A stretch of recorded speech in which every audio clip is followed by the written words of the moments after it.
It starts with the sound of metal screaming against metal, a rhythmic, desperate clanging that echoed through the valley at 2 o'clock in the morning like a church bell from hell. I was sitting there, nursing a lukewarm bourbon, watching the monochrome feed of my security cameras as Patricia Vance, the self-appointed queen of Oak Ridge Heights, threw her entire body weight against my newly installed biometric gate.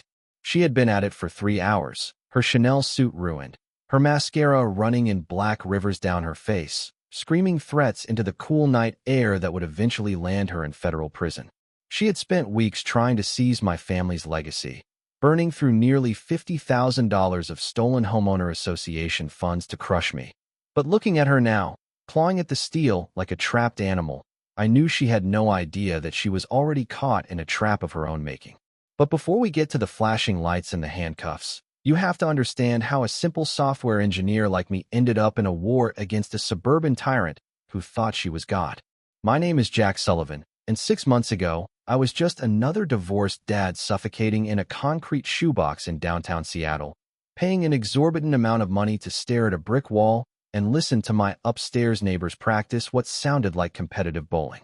Then, my Uncle Buck passed away, a man who was half genius, half hermit, and left me enough cash to finally breathe. Uncle Buck was the kind of guy who solved problems with a sledgehammer and a smile, a legend who once built a trebuchet to return a neighbor's trash. So when I found this dilapidated, beautiful 47-acre ranch in Blackwood County, Washington, I knew it was fate. The place was a wreck, sure, but it had a soul, with a creek cutting through old-growth timber and a barn that smelled like history. The seller, Old Man Miller, was weeping when he handed me the keys, his hands shaking as he told me to take care of the land that had raised 3 generations of his blood, and standing there, inhaling the scent of pine and freedom, I felt something I hadn't felt in years, hope. That hope lasted exactly until the white Mercedes G-Wagon rolled up my driveway, crunching over the gravel like it owned the place. Out stepped Patricia Vance, a woman who looked like she had been manufactured in a factory that specialized in passive aggression and beige cardigans.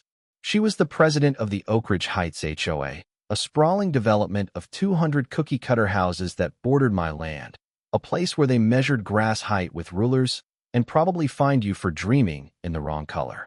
She didn't introduce herself. She just clicked her tongue, pointed at my moving truck, and told me I was in violation of community aesthetics protocols. When I politely informed her that my ranch predated her subdivision by 80 years and was absolutely not part of her HOA, the air around us dropped 10 degrees. She didn't scream. She didn't yell.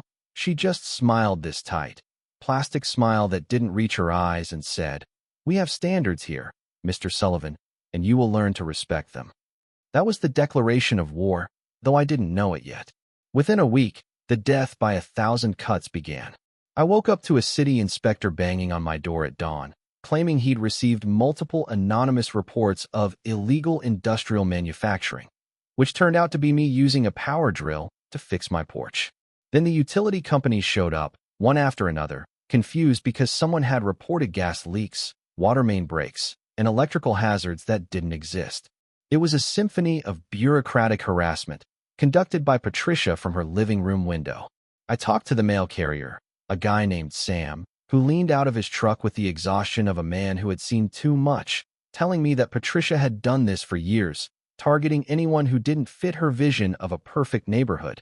The single mom with the autistic kid, the Hispanic contractor, the elderly veteran, driving them out with relentless fines and noise complaints until they broke.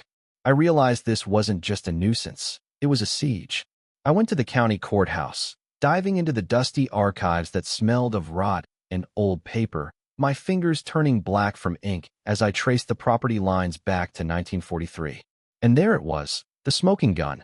Not only was my access road, Pine Creek Lane, not part of the HOA, but the HOA had been illegally using my easement for their jogging paths for a decade. Armed with this knowledge, I hired Elena Rossi, a property lawyer who looked at Patricia's cease and desist letter and laughed so hard she nearly choked on her coffee. We decided to play defense, documenting everything, installing a surveillance system that would make the CIA jealous, 4K cameras, directional microphones, motion sensors on every fence post. But Patricia was escalating. She started parking her SUV across my access road every morning at 6 a.m., claiming she was inspecting community boundaries, forcing me to hike through wet grass just to get to my truck. She organized a neighborhood watch that was really just her and 3 sycophant board members taking shifts staring at my house with binoculars, tracking my movements, logging when I turned my lights off. It was creepy, invasive, and deeply illegal, but the local police, specifically Sheriff Davis, said his hands were tied without concrete proof of a crime. Then, she crossed the line that turns a dispute into a blood feud. She showed up on my porch one evening, holding a manila envelope, the setting sun casting long, jagged shadows across her face. She didn't talk about the fence or the truck this time. She talked about my kids, Leo and Sophie. She pulled out photos, surveillance photos, of my children getting off the school bus, of us playing in the yard. It would be a shame, she purred, her voice dripping with faux concern, if Child Protective Services heard about the dangerous conditions on this farm, the exposed tools, the lack of supervision for a single father. My blood turned to ice, the kind of cold rage that makes your vision sharpen. She had investigated my divorce, dug up my custody agreement, and was threatening to weaponize the government to take my children away because I wouldn't paint my barn beige. That night, I didn't sleep. I sat in the dark, the blue light of my laptop illuminating the room as I went to work. I'm a software engineer, specifically in data forensics, and Patricia had made the classic mistake of assuming she was the smartest person in the room. I dug into the public records of Oak Ridge Heights, cross-referencing her shell company, Vance Ventures, with the HOA financials. It was sloppy, arrogant, and blatantly criminal. She was funneling community money into her own renovations, buying high-end appliances, landscaping her personal garden, all written off as common area maintenance. But that was just the tip of the iceberg. I found connections to Councilman Thorne, a local politician with a gambling problem, and a sudden influx of campaign donations from her husband's accounts. The war had shifted. This wasn't about a ranch anymore. It was about exposing a decade-long criminal enterprise that had destroyed a dozen families. I reached out to the other victims, the one Sam the mailman had told me about. I found Mateo Rivera, the contractor she'd driven out, and Chef Kim, who ran a food truck she had tried to ban. We met in my barn, under the cover of darkness, a resistance movement forming among the smell of hay and motor oil. Mateo told us about the unpaid invoices, Chef Kim brought records of the discriminatory harassment, and Elena, my lawyer, began building a RICO case that would dismantle Patricia's entire life. But Patricia wasn't done. Sensing she was losing control, she decided to go nuclear.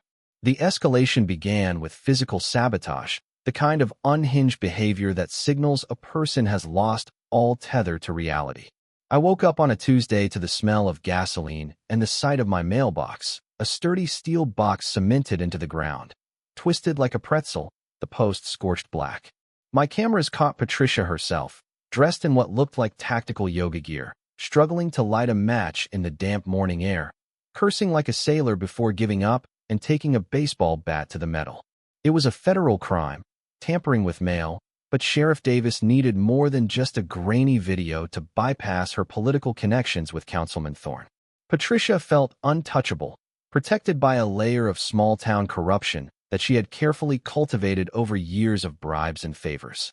3 days later, the anonymous calls to Child Protective Services began. A caseworker named Janet arrived, looking exhausted and apologetic, holding a file thick with fabricated complaints about drug manufacturing and unsafe structures. She walked through my home, inspecting the vintage electronics I restore as a hobby, which Patricia had labeled as a meth lab, and my water testing kits. Janet saw through it immediately, noting the pristine condition of the kids' rooms and the well-stocked fridge, but the intrusion was the point. Patricia wanted me to feel unsafe in my own home, to look at my children and wonder if they would be snatched away because a suburban dictator didn't like my existence. Then came the bribe. Patricia cornered me near the property line, clutching an envelope thick enough to choke a horse. She looked manic, her eyes wide and bloodshot, the stress of her crumbling empire starting to show through the layers of foundation. 600,000, she hissed, thrusting the envelope at me. Cash. Take it, leave, and never come back. I could smell the mold on the bills. It was dirty money, laundered cash from her husband Richard Vance's shady dealings. I asked her, loudly for the benefit of the high-fidelity microphones hidden in the fence post, what would happen if I refused. Her mask slipped completely. "Then I will bury you," she snarled, her voice dropping to a demonic whisper. "I will make sure your children are taken, your reputation is destroyed, and you rot in a cell. I own this town." It was the confession we needed, but Patricia had one final, catastrophic card to play. My attorney, Elena, called me late one night, her voice trembling with rage.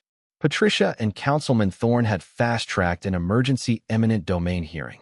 They were claiming my ranch was a public health hazard due to groundwater contamination, a lie they intended to make true. They scheduled the vote for Friday night, a secretive, emergency session meant to bypass public scrutiny, allowing the city to seize my land, demolish my home, and hand the property over to Vance Ventures for a luxury condo development.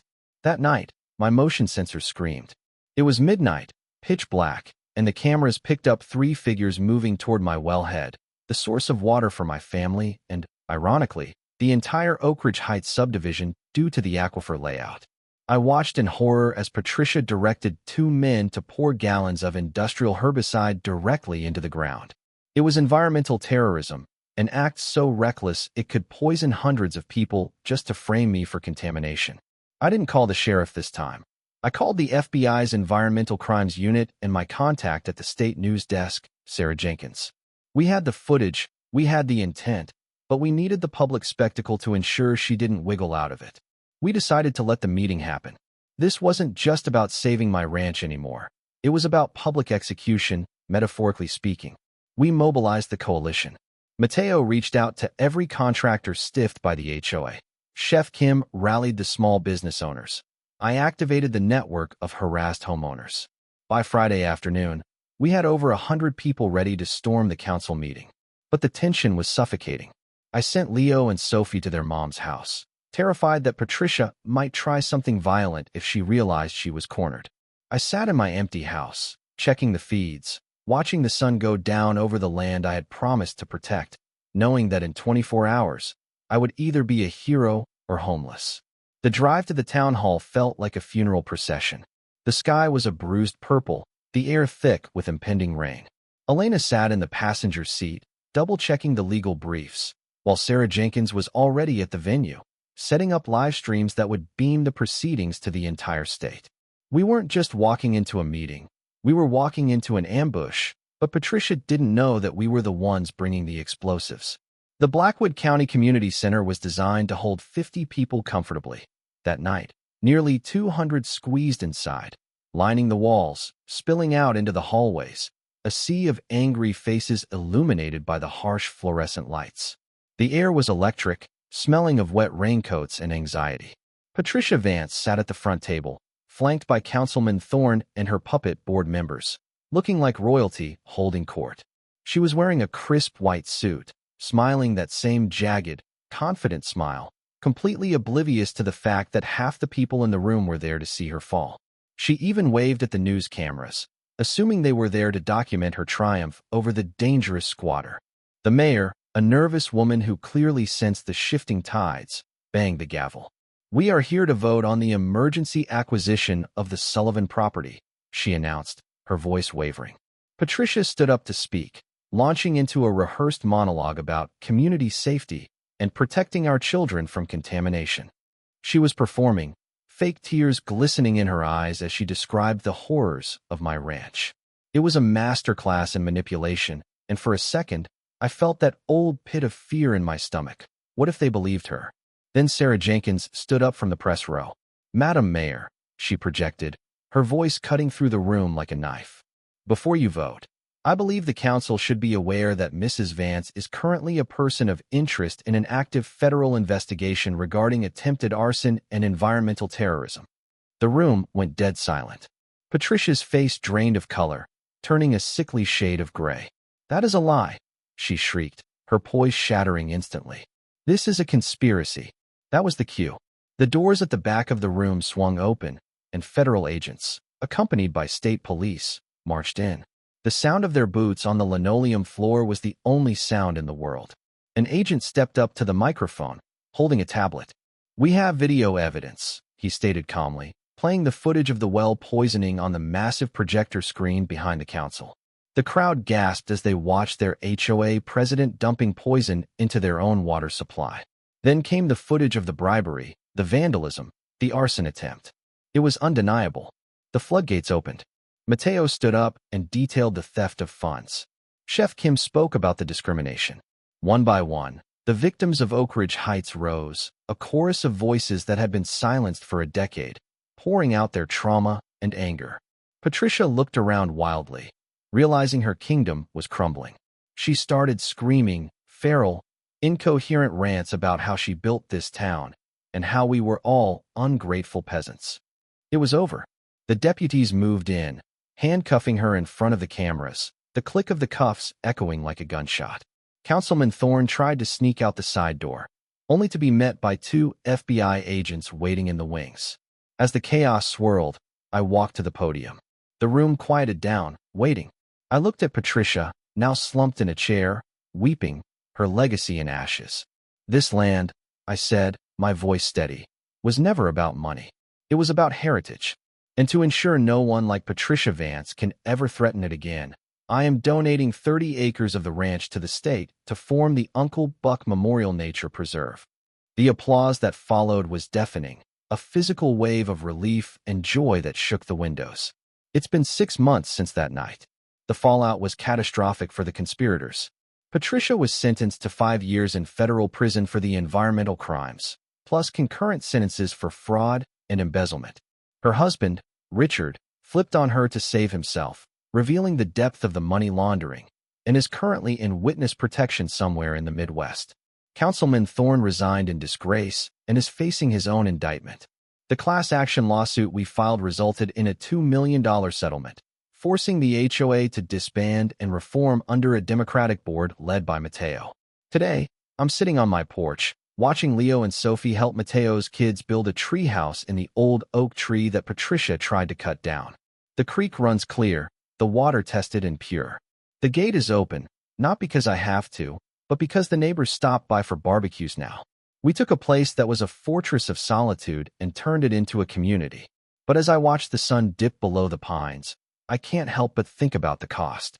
It took surveillance, lawyers, federal intervention, and a near-total destruction of a woman's life to get basic peace.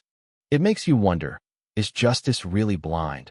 Or does it just favor the person with the best cameras and the stubbornness to fight? Patricia was a monster, yes, but she was a monster created by a system that gives petty tyrants just enough power to ruin lives. We won this battle, but how many Patricius are out there right now, measuring grass with rulers, waiting for someone who can't fight back? Tell me what you think in the comments. Was the punishment enough, or did the system let us down by letting it go on this long? Like and subscribe for more stories from the front lines of suburbia. Stay safe out there.